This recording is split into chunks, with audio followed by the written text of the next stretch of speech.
तर्फ आयएस अधिकारी पूजा खेडकरच्या घरावरती पुन्हा एकदा नोटीस लावण्यात आली आहे। रबाळे येथून अपहरण झालेल्या व्यक्तीला पोलिसांनी खेडकरांच्या बाणेरमधल्या घरातून सुखरूप सोडवलंय।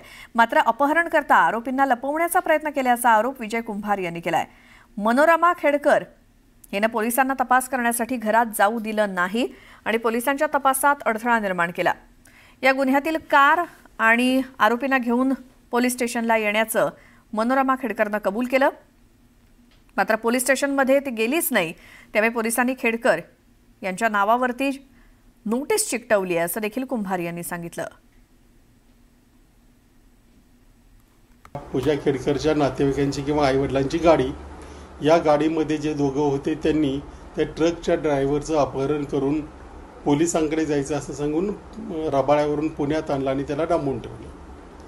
पोलिसांनी त्याचा शोध घेतला जीपीएसच्या साहाय्याने आणि जे काही त्यांची यंत्रणा असेल त्यांनी ते पुण्यातल्या त्यांच्या बाणेर येथील घरापर्यंत पोहोचले।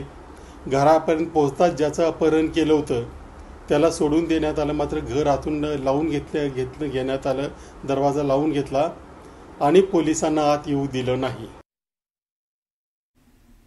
मनोरमा खेडकर जी पूजा खेडकरची आई आहे तिने पोलिसांना सहकार्य केलं नाही, उद्धट उत्तरं दिली, आत येऊ दिलं नाही, म्हणजे तपास कामात अडथळा केला। आणि नंतर 3 वाजता मी ती गाडी अपघातग्रस्त गाडी आणि ते जे कोणी दोघे आरोपी आहेत त्यांना घेऊन येते असं त्या म्हणाल्या।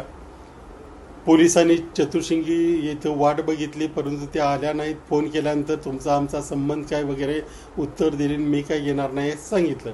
म्हणजे ते अपघातग्रस्त गाडी, गुन्ह्यातली गाडी आणि जे 2 आरोपी अपहरण करते होते त्यांना घेऊन त्या घरातून निघून गेले।